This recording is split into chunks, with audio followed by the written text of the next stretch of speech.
ampliar la información económica. Ya me acompaña en el estudio mi compañera Daniela Blandón. Daniela, buen jueves. Muy buen jueves también para usted. Y parece un buen jueves en Estados Unidos, que cerró en 2024 en su nivel más alto en 3 años. De déficit, no es tan buena noticia, ¿no? Es bien flojita esta noticia, sí señora, porque la diferencia entre lo que importó y lo que exportó subió a 918.400 millones de dólares, casi $1 billón el año pasado, y es la más alta, como decíamos, desde 2021. Las importaciones solamente crecieron en diciembre un 3,5% hasta un máximo histórico de 365.000 millones de dólares, mientras que las ventas externas disminuyen. Hay quienes dicen que como esto sucede en el contexto de las amenazas arancelarias, las empresas habrían decidido apresurarse a comprar bienes fabricados en el extranjero, como metales, terminados, también computadores, antes de que fueran sujetos a gravámenes. Ahora, China exporta casi 300.000 millones de dólares más a Estados Unidos de lo que recibe. Digamos que esta es una de las razones por las que Donald Trump impone aranceles, y vemos los socios con los que Estados Unidos tiene mayor déficit comercial. En su momento, esa brecha con China llegó a superar los 400.000 millones de dólares. Le siguen en su orden la Unión Europea, como vemos en el gráfico, México y Vietnam. El déficit de comercio de bienes se amplió con Canadá y se redujo, en cambio, con China y México, aunque sigue siendo bastante alto a los ojos de Donald Trump. Todos han sido amenazados con aranceles, pero solamente a China efectivamente se le cumplió esta medida hasta el momento. Daniela, ¿cómo pueden leerse estos datos ya aclarados en medio de toda esta coyuntura? Pues estas cifras respaldan de alguna manera el discurso de Donald Trump, en el sentido de que cada vez se amplía más esa brecha comercial de Estados Unidos, es decir, es cada vez más lo que está importando que lo que está exportando, y eso es lo que el jefe de la Casa Blanca quiere precisamente combatir a través de la imposición de aranceles para que compren estadounidense. Pero China, que hasta el momento ha sido el único país objeto de este tipo de medidas, está en desacuerdo. Nuestro corresponsal en Beijing, Adrián Foncillas, nos envió el siguiente informe con el panorama que enfrenta el gigante asiático. La política de castigar con aranceles de Donald Trump es vil y está basada en el unilateralismo, lo ha dicho hoy Beijing en respuesta a las medidas aprobadas por el presidente estadounidense en sus primeros días en la oficina.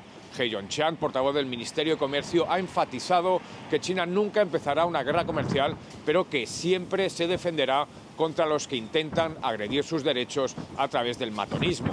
Siguen pues las cargas dialécticas desde China en paralelo a los aranceles que aprobó como respuesta a los de Trump. Fueron muy mitigados, eso sí, a pesar de la fanfarria que los acompañó. Apenas afectan a una octava parte del volumen que había sido grabado por la Casa Blanca, lo que sugiere la intención china de atenuar las embestidas y confiar en que todo se arregle por la vía de la negociación. Son días de espera hasta la prometida conversación entre Trump y Xi Jinping, su homólogo chino, que dejará mucho más claro cuál es el terreno. Por ahora, ninguno parece tener prisa, o al menos esa es la impresión que quieren dar a la otra parte. Ha habido respuestas sobre el comercio y también sobre la geopolítica, en concreto por las presiones estadounidenses que han empujado a Panamá a salirse de su proyecto de la Ruta de la Seda tras la visita del secretario de Estado Marco Rubio.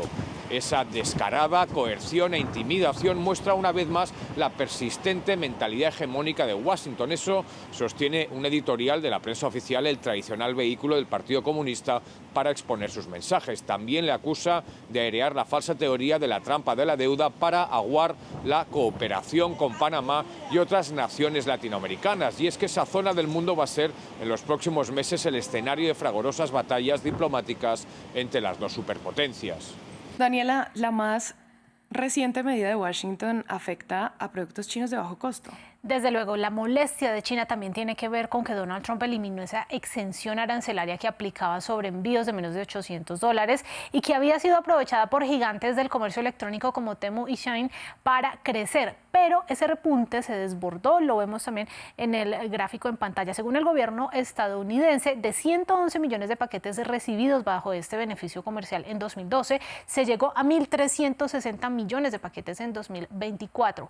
Las autoridades sospechan que bajo esta figura, millones de paquetes están siendo enviados a Estados Unidos sin aranceles y sin información confiable sobre su legalidad. Por eso le pusieron punto final este beneficio comercial. ¿Y serán muchos los que se verán afectados por este tipo de...? Sobre todo los consumidores de Temu y de Shein, que como sabemos son gigantes del comercio electrónico de muy bajo costo.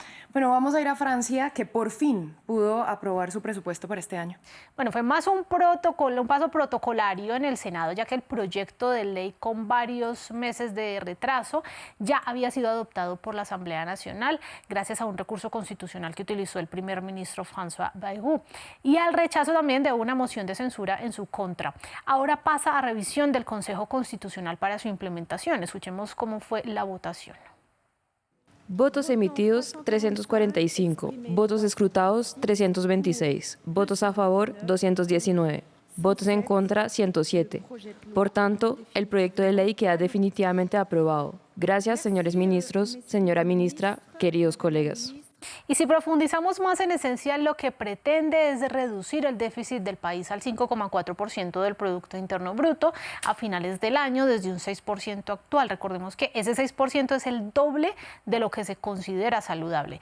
Además, tiene alzas de impuestos excepcionales para empresas y personas naturales de altos ingresos. Bueno, vamos con noticias bursátiles. Pues el Banco de Inglaterra recortó este jueves sus tipos de interés en un 0,25 punto porcentual, considerando que una fuerte revisión al alza de sus previsiones de inflación para este año será temporal. Ya el Banco Central Europeo había reducido sus tasas de interés. El Banco de la Reserva Federal de Estados Unidos las dejó quietas. Nissan se habría retirado unilateralmente de las conversaciones de cara a una fusión con Honda, lo que habría creado el tercer mayor fabricante automovilístico del mundo, según medios japoneses. El mercado entonces, como vemos, castiga las acciones de Honda y premia a las de Nissan. Y vamos a cerrar con la cifra del día. El número de 1.000 millonarios en México, que se duplicó de 10 a 22 en el sexenio de la presidencia de Andrés Manuel López Obrador, según el informe Beneficios en Fuga de Oxfam México. Esta lista dice que entre estas personas que tienen patrimonios superiores a los $1.000 millones, tienen una fortuna conjunta de $154.000 millones este año. Y un dato adicional es que Carlos Slim se mantiene como el hombre más rico de América Latina, con un patrimonio de $76.600 millones, el dueño de Claro, ¿no? No esperábamos que cambiara. No, se va a mantener ahí por un buen tiempo. Pues Daniela, a usted muchas gracias por toda esta información económica. Nos vemos después acá, Valentina. Nosotros así llegamos al final de este bloque, hacemos una pausa corta y volvemos.